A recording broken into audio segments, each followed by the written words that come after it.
ಆತ್ಮೀಯ 10ನೇ ತರಗತಿ ವಿದ್ಯಾರ್ಥಿಗಳೇ, ಎಲ್ಲರಿಗೂ ನಮಸ್ಕಾರ. ಈ ದಿನದ ತರಗತಿಗೆ ಸ್ವಾಗತ. ವಿದ್ಯಾರ್ಥಿಗಳೇ, ನಿಮ್ಮ SE1 ಪರೀಕ್ಷೆಗೆ ಉಪಯುಕ್ತವಾಗಲಿ ಅಂತ ಹೇಳಿ ನಾನು ಈಗಾಗಲೇ ಒಂದು ಮಾದರಿ ಪ್ರಶ್ನೆ ಪತ್ರಿಕೆಯನ್ನ ಪರಿಚಯಿಸಿದ್ದೇನೆ. ಹಾಗೆಯೇ ನೀವು ಉತ್ತಮ ಅಂಕಗಳನ್ನ ಗಳಿಸಬೇಕು ಅಂತಕ್ಕಂಥದ್ದು ನನ್ನ ಆಸೆ. ಹಾಗಾಗಿ ನಿಮ್ಗೆ SE1 ಮತ್ತೊಂದು ಮಾದರಿ ಪ್ರಶ್ನೆ ಪತ್ರಿಕೆಯನ್ನ ಪರಿಚಯಿಸ್ತಾ ಇದ್ದೇನೆ. ನಮ್ಮ ತುಮಕೂರಿನ ಸಂಪನ್ಮೂಲ ವ್ಯಕ್ತಿಗಳು ರಚಿಸಿರ್ತಕ್ಕಂತಹ ಪ್ರಶ್ನೆ ಪತ್ರಿಕೆ ಇದಾಗಿದೆ. ಬನ್ನಿ ತಡ ಮಾಡದೆ ಈ ಒಂದು ಪ್ರಶ್ನೆ ಪತ್ರಿಕೆಯಲ್ಲಿ ಯಾವೆಲ್ಲ ಪ್ರಶ್ನೆಗಳಿದೆ ಹಾಗೆ ಅದಕ್ಕೆ ಉತ್ತರಗಳೇನು ಅಂತ ಹೇಳಿ ನೋಡ್ತಾ ಹೋಗೋಣ. ಒಟ್ಟು 100 ಅಂಕಗಳಿಗೆ ನಿಮ್ಮ ಪ್ರಶ್ನೆ ಪತ್ರಿಕೆ ಇದೆ. ಹಾಗೆ ಇವತ್ತಿನ ತರಗತಿಯಲ್ಲಿ ನಾನು ಹೇಳ್ತಕ್ಕಂತಹ ಪ್ರಶ್ನೆಗಳು ಬಹುತೇಕ ಇಂಪಾರ್ಟೆಂಟ್ ಕ್ವಶನ್ಸ್ ಆಗಿರುತ್ತೆ. ಹಾಗಾಗಿ ಗಮನ ಕೊಟ್ಟು ಕೇಳಿಸ್ಕೊಳ್ಳಿ. ಹಾಗೆ ನಾನು ಕ್ವಶನ್ ನ ಕೇಳಿದಾಗ ಲೈವ್ ಚಾಟ್ ಅಲ್ಲಿ ಅಥವಾ ಕಮೆಂಟ್ ಅಲ್ಲಿ ಆನ್ಸರ್ ನ ಮಾಡೋದಕ್ಕೆ ಪ್ರಯತ್ನ ಪಡಿ ಅಂತೇಳಿ ಹೇಳ್ತಾ ಬನ್ನಿ. ಫಸ್ಟ್ ಮೈನ್ ಈ ರೀತಿಯಾಗಿದೆ. ಕೆಳಗಿನ ಪ್ರಶ್ನೆಗಳಿಗೆ ಅಥವಾ ಅಪೂರ್ಣ ಹೇಳಿಕೆಗಳಿಗೆ 4 ಪರ್ಯಾಯ ಆಯ್ಕೆಗಳನ್ನ ಕೊಡಲಾಗಿದೆ.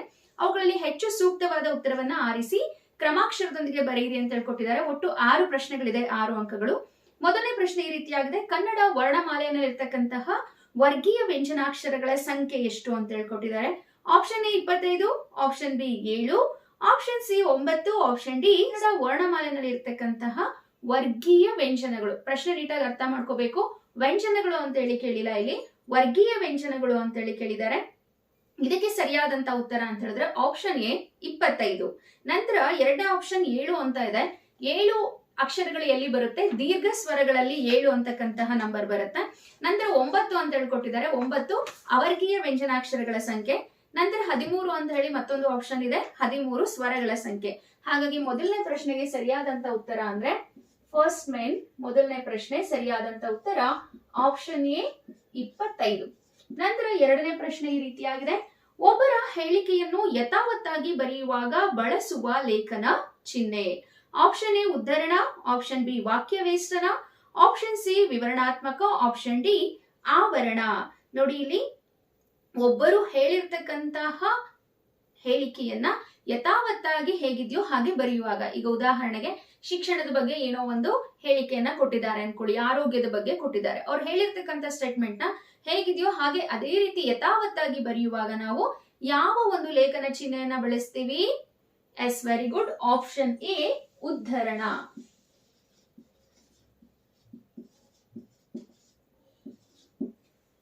ನಂತರ ಮೂರನೇ ಪ್ರಶ್ನೆ ಈ ರೀತಿಯಾಗಿದೆ. ತೃತೀಯ ವಿಭಕ್ತಿಯ ಕಾರಕಾರ್ಥ. ಆಪ್ಷನ್ ಎ ಸಂಪ್ರದಾನ, ಆಪ್ಷನ್ ಬಿ ಅಪದಾನ, ಆಪ್ಷನ್ ಸಿ ಕರ್ಮಾರ್ಥ, ಆಪ್ಷನ್ ಡಿ ಕರಣಾರ್ಥ. ತೃತೀಯ ವಿಭಕ್ತಿಯ ಕಾರಕಾರ್ಥ. ಪ್ರಥಮ ಓ, ದ್ವಿತೀಯ ಅನ್ನು, ತೃತೀಯ ಇಂದ. ಇಂದ ಅಂತಕ್ಕಂತಹ ಪ್ರತ್ಯಯ ಬರುತ್ತೆ. ಇಂದ ಅಂತಕ್ಕಂತಹ ಪ್ರತ್ಯಯ ಅಥವಾ ತೃತೀಯ ವಿಭಕ್ತಿಯ ಕಾರಕಾರ್ಥ ಯಾವುದು ಅಂದ್ರೆ ಕರ್ತೃ, ಕರ್ಮ, ಕರಣ. ಕರಣಾರ್ಥ ಅಂತಕ್ಕಂಥದ್ದು ಸರಿಯಾದ ಉತ್ತರ ಆಪ್ಷನ್ ಡಿ ಕರಣಾರ್ಥ. ನಂತರ ನಾಲ್ಕನೇ ಪ್ರಶ್ನೆ. ಒಂದು ಅಥವಾ ಅನೇಕ ವಾಕ್ಯಗಳು ಒಂದು ಪ್ರಧಾನ ವಾಕ್ಯಕ್ಕೆ ಅಧೀನವಾಗಿದ್ದರೆ ಆ ವಾಕ್ಯ ಎಂತಹ ವಾಕ್ಯ ಅಂತ ಕೇಳಿದರೆ ಆಪ್ಷನ್ ಎ ಸಾಮಾನ್ಯ ವಾಕ್ಯ, ಆಪ್ಷನ್ ಬಿ ಮಿಶ್ರ ವಾಕ್ಯ, ಆಪ್ಷನ್ ಸಿ ಪ್ರಶ್ನಾರ್ಥಕ ವಾಕ್ಯ, ಆಪ್ಷನ್ ಡಿ ಸಂಯೋಜಿತ ವಾಕ್ಯ. ವಾಕ್ಯಗಳ ಬಗೆಗಳ ಮೇಲೆ ಪ್ರಶ್ನೆ ಇದ್ದೇ ಇರುತ್ತೆ. ಹಾಗಾಗಿ ನೀವು ನೀಟಾಗಿ ನೋಡ್ಕೊಳ್ಳಿ. ಸಾಮಾನ್ಯ ವಾಕ್ಯ ಅಂದ್ರೆ ಏನು, ಸಂಯೋಜಿತ ವಾಕ್ಯ ಅಂದ್ರೇನು, ಮಿಶ್ರ ವಾಕ್ಯ ಅಂದ್ರೇನು ಅಂತ ನೋಡ್ಕೊಳ್ಳಿ. ಇಲ್ಲಿ ಒಂದು ಅಥವಾ ಅನೇಕ ವಾಕ್ಯಗಳು ಒಂದು ಪ್ರಧಾನ ವಾಕ್ಯಕ್ಕೆ ಅಧೀನವಾಗಿದ್ರೆ ಅದನ್ನ ಮಿಶ್ರ ವಾಕ್ಯ ಅಂತಾಳೆ. ಹಾಗಾಗಿ ಆಪ್ಷನ್ ಬಿ ಮಿಶ್ರ ವಾಕ್ಯ ಸರಿಯಾದಂತಹ ಉತ್ತರ. ನಂತರ ಐದನೇ ಪ್ರಶ್ನೆ ಈ ರೀತಿಯಾಗಿದೆ.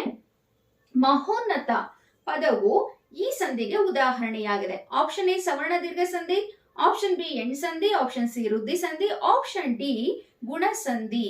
ಮಹೋನ್ನತ, ಮಹಾ ಪ್ಲಸ್ ಉನ್ನತ, ಆ ಪ್ಲಸ್ ಉ ಬಂದಾಗ ಇಲ್ಲಿ ಓ ಅಂತಕ್ಕಂಥದ್ದು ಬಂದಿದೆ. ಹಾಗಾಗಿ ಇದು ಗುಣ ಸಂಧಿಗೆ ಉದಾಹರಣೆ. ಆಪ್ಷನ್ ಡಿ ಗುಣ ಸಂಧಿ. ಸಂಧಿಗಳ ಬಗ್ಗೆ ಕೂಡ ನೀಟಾಗಿ ತಿಳ್ಕೋಬೇಕು. ಇದ್ರ ಮೇಲೆ ಕೂಡ ಒಂದು ಪ್ರಶ್ನೆ ಇರುತ್ತೆ. ನಂತರ ಕ್ರಿಯಾಪದದ ಸ್ಥಾನದಲ್ಲಿ ನಿಂತು ವಾಕ್ಯದ ಅರ್ಥವನ್ನ ಪೂರ್ಣಗೊಳಿಸುವ ಅವ್ಯಯವಿದು. ಆಪ್ಷನ್ ಎ ಸಾಮಾನ್ಯಾರ್ಥಕ, ಆಪ್ಷನ್ ಬಿ ಕ್ರಿಯಾರ್ಥಕ, ಆಪ್ಷನ್ ಸಿ ಅನುಕರಣ, ಆಪ್ಷನ್ ಡಿ ಅವಧಾರಣಾರ್ಥಕ. ಕ್ರಿಯಾಪದದ ಸ್ಥಾನದಲ್ಲಿ ನಿಂತು ಅಂತ ಹೇಳಿ ಪ್ರಶ್ನೆನಲ್ಲೇ ಇದೆ. ಹಾಗಾಗಿ ಡೌಟೇ ಬೇಡ ಮಕ್ಕಳೇ. ಇದಕ್ಕೆ ಸರಿಯಾದಂತ ಉತ್ತರ ಆಪ್ಷನ್ ಬಿ ಕ್ರಿಯಾಪದ.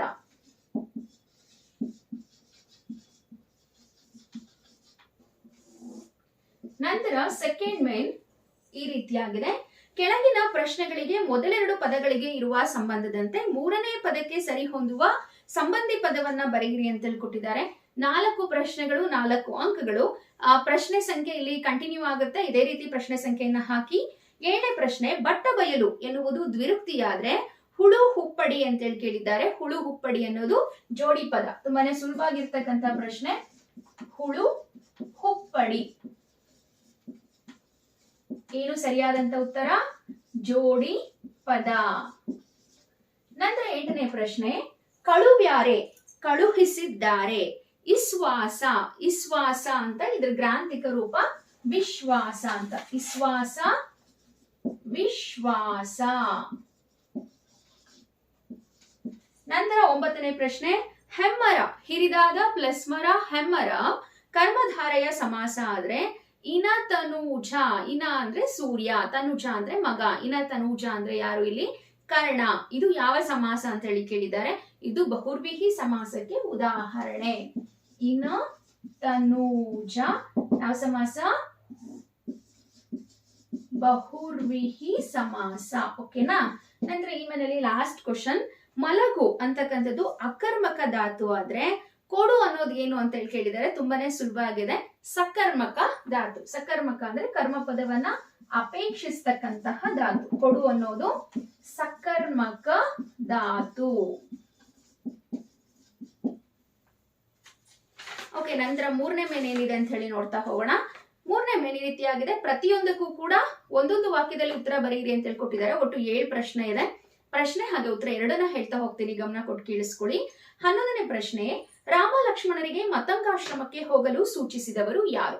ಉತ್ತರ, ರಾಮ ಲಕ್ಷ್ಮಣರಿಗೆ ಮತಂಗಾಶ್ರಮಕ್ಕೆ ಹೋಗಲು ಸೂಚಿಸಿದವರು ಧನು. 12ನೇ ಪ್ರಶ್ನೆ, ಶ್ರೀರಾಮನಿಗೆ ಸಮರ್ಪಿಸಲು ಶಬರಿ ಏನನ್ನ ಸಂಗ್ರಹಿಸಿದ್ದಳು? ಉತ್ತರ, ಶ್ರೀರಾಮನಿಗೆ ಸಮರ್ಪಿಸಲು ಶಬರಿ ಹೂವು, ಹಣ್ಣು, ಮಧುಪರ್ಕ ಮುಂತಾದವುಗಳನ್ನ ಸಂಗ್ರಹಿಸಿದ್ದಳು. ನಂತರ 13ನೇ ಪ್ರಶ್ನೆ, ಯಾರ ಕಿವಿಗೆ ಉಪದೇಶ ನಾಟುವುದಿಲ್ಲ? ಉತ್ತರ, ಮೂರ್ಖರ ಕಿವಿಗೆ ಉಪದೇಶ ನಾಟುವುದಿಲ್ಲ. 14ನೇ ಪ್ರಶ್ನೆ, ನಾಲ್ವಡಿ ಕೃಷ್ಣರಾಜ ಒಡೆಯರ್ ಯಾವುದಕ್ಕಾಗಿ ಕಂಕಣಬದ್ಧರಾಗಿದ್ದರು? ಉತ್ತರ, ನಾಲ್ವಡಿ ಕೃಷ್ಣರಾಜ ಒಡೆಯರ್ ಮೈಸೂರಿನ ಅಭಿವೃದ್ಧಿಗಾಗಿ ಕಂಕಣಬದ್ಧರಾಗಿದ್ದರು. ಪ್ರಶ್ನೆ ಸಂಖ್ಯೆ 15, ಹಕ್ಕಿಯು ಯಾವುದರ ಸಂಕೇತವಾಗಿದೆ? ಹಕ್ಕಿಯು ಕಾಲದ ಸಂಕೇತವಾಗಿದೆ. ನಂತರ 16ನೇ ಪ್ರಶ್ನೆ, ಕುಂಪಣಿ ಸರ್ಕಾರ ಹೊರಡಿಸಿದ ಆದೇಶ ಏನು? ಉತ್ತರ, ಕುಂಪಣಿ ಸರ್ಕಾರದ ಅನುಮತಿ ಇಲ್ಲದೇನೆ ಭಾರತೀಯರು ಶಸ್ತ್ರಾಸ್ತ್ರಗಳನ್ನ ಹೊಂದುವಂತಿಲ್ಲ ಮತ್ತು ತಮ್ಮಲ್ಲಿರುವ ಆಯುಧಗಳನ್ನ ಸರ್ಕಾರಕ್ಕೆ ಒಪ್ಪಿಸಬೇಕು ಅನ್ನೋ ಆದೇಶವನ್ನ ಹೊರಡಿಸಿತು. ನಂತರ 17ನೇ ಪ್ರಶ್ನೆ, ಪೆರಿಯಾರ್ ಹುಟ್ಟು ಹಾಕಿದ ಸಂಘಟನೆಯ ಹೆಸರೇನು? ಉತ್ತರ, ಪೆರಿಯಾರ್ ಹುಟ್ಟು ಹಾಕಿದ ಸಂಘಟನೆಯ ಹೆಸರು ದ್ರಾವಿಡ ಕಳಗಂ. ಇದಿಷ್ಟು ಒಂದು ವಾಕ್ಯ ಆಯ್ತು. ನಂತರ ನೋಡಿ, ಇಲ್ಲಿ 3-4 ವಾಕ್ಯದಲ್ಲಿ ಉತ್ತರಿಸಿ. 10 ಪ್ರಶ್ನೆ ಇರುತ್ತೆ, 20 ಅಂಕಗಳಿಗೆ. ಈ ಕ್ವಶನ್ಸ್ ನೆಲ್ಲ ನೀವು ಟಿಕ್ ಮಾಡ್ಕೊಳ್ಳಿ ಕ್ಲಾಸ್ ಬುಕ್ ಅಲ್ಲಿ ಅಥವಾ ಟೆಕ್ಸ್ಟ್ ಬುಕ್ ಅಲ್ಲಿ. ಇಂಪಾರ್ಟೆಂಟ್ ಕ್ವಶನ್ಸ್, ಇದ್ರ ಕಡೆ ಸ್ವಲ್ಪ ಕಾನ್ಸಂಟ್ರೇಟ್ ಮಾಡಿ. ಪ್ರಶ್ನೆಗಳನ್ನ ನಾನು ಓದ್ತಾ ಹೋಗ್ತೀನಿ. ಶಬರಿಯು ರಾಮ ಲಕ್ಷ್ಮಣರನ್ನ ಉಪಚರಿಸಿದ ರೀತಿಯನ್ನ ವಿವರಿಸಿ. 19ನೇ ಪ್ರಶ್ನೆ, ಲಂಡನ್ನಿನ ಹೆಣ್ಣು ಮಕ್ಕಳು ಯಾವ ಯಾವ ಕೆಲಸದಲ್ಲಿ ನಿಯುಕ್ತರಾಗಿರುತ್ತಾರೆ? 20ನೇ ಪ್ರಶ್ನೆ, ಗುರುಪದೇಶದ ಗುಣಗಳನ್ನ ಪಟ್ಟಿ ಮಾಡಿ. 21ನೇ ಪ್ರಶ್ನೆ, ಶಿಕ್ಷಣದ ಬಗ್ಗೆ ವಿಶ್ವೇಶ್ವರಯ್ಯ ಅವರು ಏನೆಂದು ಹೇಳಿದ್ದಾರೆ? 22ನೇ ಪ್ರಶ್ನೆ, ಹಡಗನ್ನ ಯಾವ ಬೆಳಕಿನಲ್ಲಿ ಮುನ್ನಡೆಸಬೇಕಾಗಿದೆ ಎಂದು ಶಿವರುದ್ರಪ್ಪ ಅವರು ಹೇಳುತ್ತಾರೆ? 23ನೇ ಪ್ರಶ್ನೆ, ಹೊಸಗಾಲದ ಹಸು ಮಕ್ಕಳನ್ನ ಹಕ್ಕಿ ಹೇಗೆ ಹರಸಿದೆ? 24ನೇ ಪ್ರಶ್ನೆ, ಅಂದವಾದ ಬರವಣಿಗೆಯ ಬಗ್ಗೆ ಗಾಂಧೀಜಿಯವರ ಅಭಿಪ್ರಾಯವೇನು? 25ನೇ ಪ್ರಶ್ನೆ, ವಿವೇಕಾನಂದರ ದೃಷ್ಟಿಯಲ್ಲಿ ದೇಶದ ಪ್ರಗತಿ ಸ್ಥಿರವಾಗುವುದು ಯಾವಾಗ? 26ನೇ ಪ್ರಶ್ನೆ, ನಾರಾಯಣ ಗುರು ಅವರ ಪ್ರಮುಖ ಆಶಯ ಏನಾಗಿತ್ತು? ನಂತರ 27ನೇ ಪ್ರಶ್ನೆ, ಭಗತ್ ಸಿಂಗ್ ಜಲಿಯಾನ್ ವಾಲಾಬಾಗ್ನ ಮಣ್ಣಿನ ಕುರಿತು ತನ್ನ ತಂಗಿಗೆ ಏನೆಂದು ಹೇಳಿದನು? ಇದಿಷ್ಟು 2-3 ವಾಕ್ಯಕ್ಕೆ ಸಂಬಂಧಿಸಿದಂತಹ ಪ್ರಶ್ನೆಗಳು. ನಂತರದ ಮೇಲೆ ಈ ರೀತಿಯಾಗಿದೆ, ಕೆಳಗಿನ ಕವಿ ಅಥವಾ ಸಾಹಿತಿಗಳ ಕಾಲ, ಕೃತಿ, ಪ್ರಶಸ್ತಿಗಳನ್ನ ಕುರಿತು ವಾಕ್ಯ ರೂಪದಲ್ಲಿ ಬರೆಯಿರಿ ಅಂತ ಹೇಳಿ ಕೊಟ್ಟಿದ್ದಾರೆ. ವಿಕ್ರು ಗೋಕಾಕ್ ಹಾಗೆ ದರಾ ಬೇಂದ್ರೆ ಇವರ ಪರಿಚಯವನ್ನ ಕೊಟ್ಟಿದ್ದಾರೆ. ಕವಿ ಪರಿಚಯವನ್ನ ಯಾವಾಗ್ಲೂ ವಾಕ್ಯ ರೂಪದಲ್ಲೇ ಬರೀಬೇಕು. 3 ಅಂಕಗಳಿಗೆ ಒಬ್ಬರು ಕವಿಯ ಪರಿಚಯವನ್ನ ಬರೀಬೇಕಾಗುತ್ತೆ. ಬನ್ನಿ ಹಾಗಿದ್ರೆ ಕವಿ ಪರಿಚಯ ಯಾವ ತರ ಬರೆಯೋದು ಅಂತ ಹೇಳಿ ನೋಡೋಣ. ಮಕ್ಕಳೇ, ಕವಿ ಪರಿಚಯವನ್ನ ಯಾವಾಗಲೂ ವಾಕ್ಯದ ರೂಪದಲ್ಲೇನೆ ಬರೀಬೇಕು.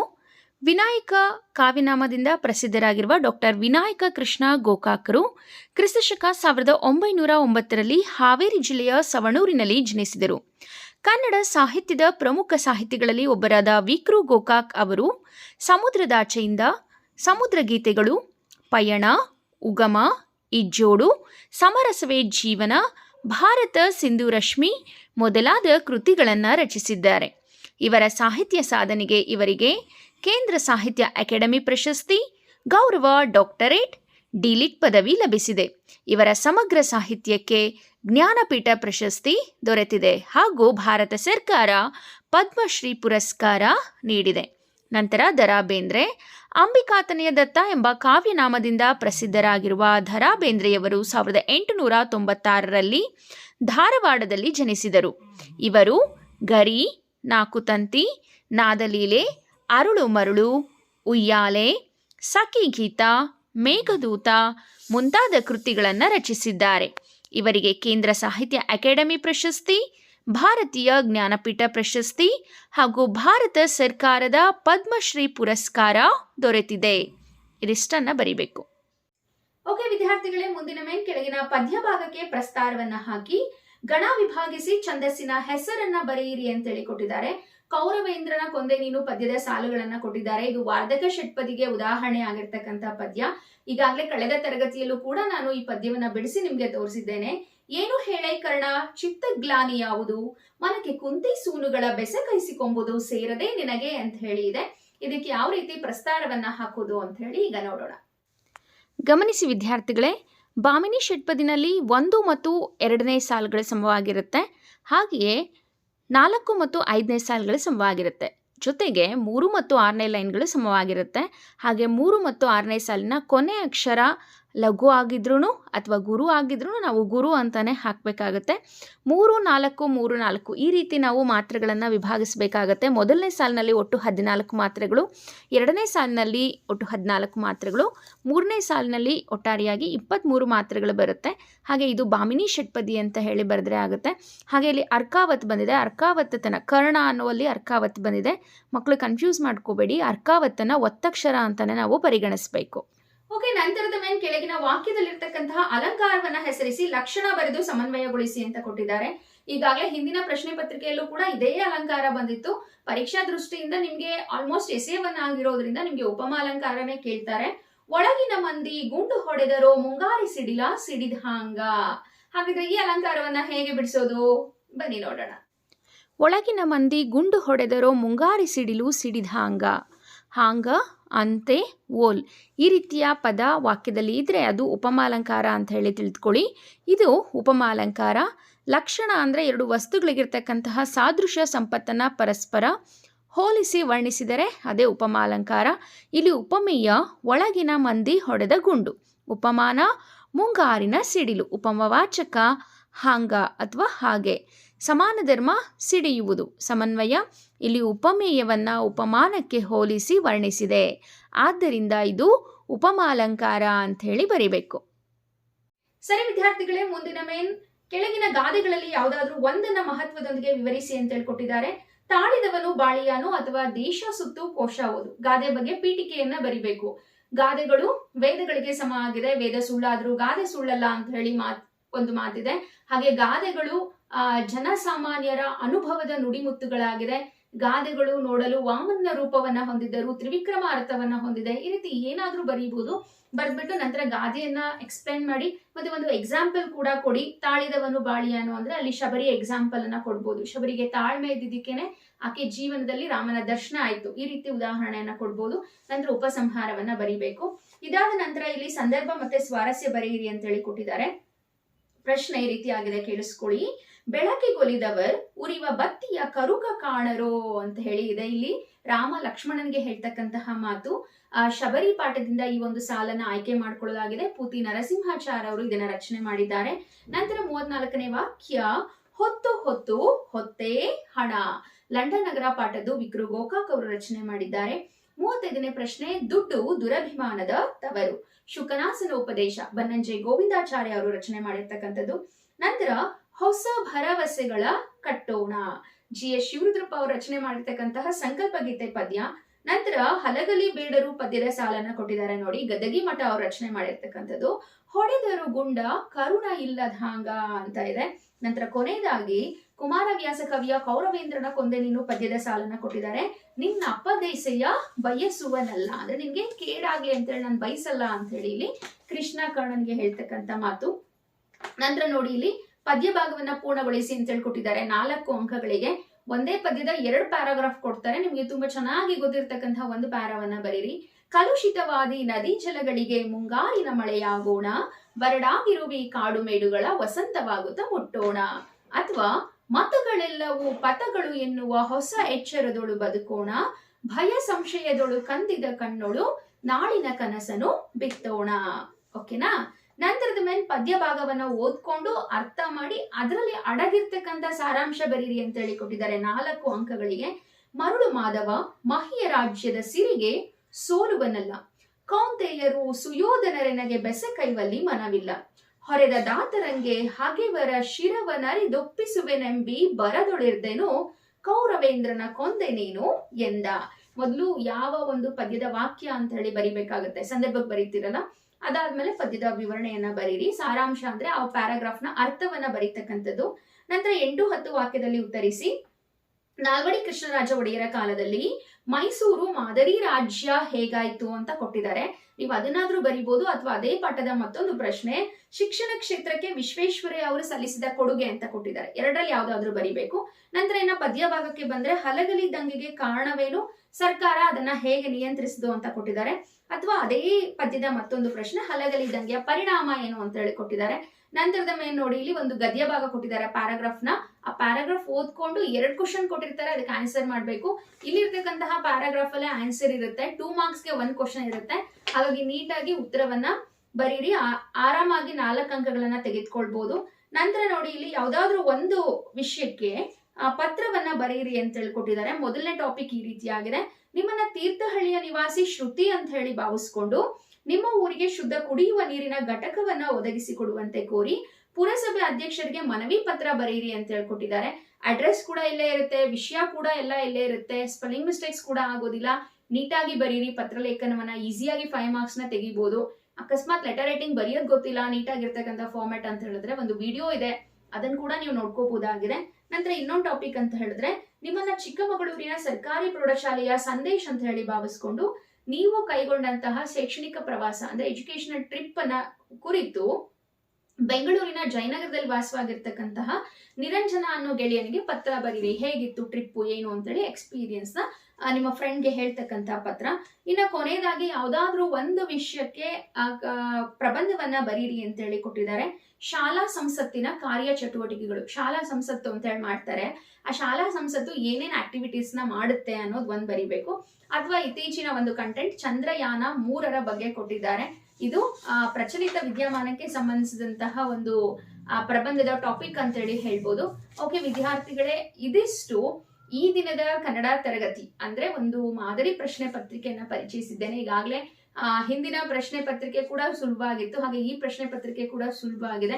2 ಕ್ವಶನ್ ಪೇಪರ್ ನೋಡ್ಕೊಂಡ್ರೆ ನಿಮ್ಗೆ ತುಂಬಾನೇ ಸುಲಭ ಆಗುತ್ತೆ ಎಕ್ಸಾಮ್ ನ ಫೇಸ್ ಮಾಡೋದು. ಹಾಗೆ ಸಾಧ್ಯವಾದ್ರೆ ನಿಮ್ ಪರೀಕ್ಷೆ ಬರೋಷ್ಟೊತ್ತಿಗೆ ಇನ್ನ 2 ಕ್ವಶನ್ ಪೇಪರ್ ನ ಸಾಲ್ವ್ ಮಾಡೋಣ ಅಂತ ಹೇಳಿ ಹೇಳ್ತಾ, ಹಾಗೆ ಈ ವಿಡಿಯೋ ಜೊತೆಗೆ ನಾನ್ ಮಾಡ್ತಾ ಇರ್ತಕ್ಕಂಥ ತರಗತಿಗಳು ನಿಮ್ಗೆ ಇಷ್ಟ ಆಗ್ತಾ ಇದ್ರೆ ಏನ್ ಮಾಡ್ಬೇಕು, ಡೆಫಿನೆಟ್ಲಿ ಲೈಕ್ ಮಾಡಿ, ಶೇರ್ ಮಾಡಿ, ಸಬ್ಸ್ಕ್ರೈಬ್ ಮಾಡಿ ಅಂತೇಳಿ ಹೇಳ್ತಾ ವಿಡಿಯೋವನ್ನ ವೀಕ್ಷಿಸಿದ್ದಕ್ಕೆ ಧನ್ಯವಾದಗಳು.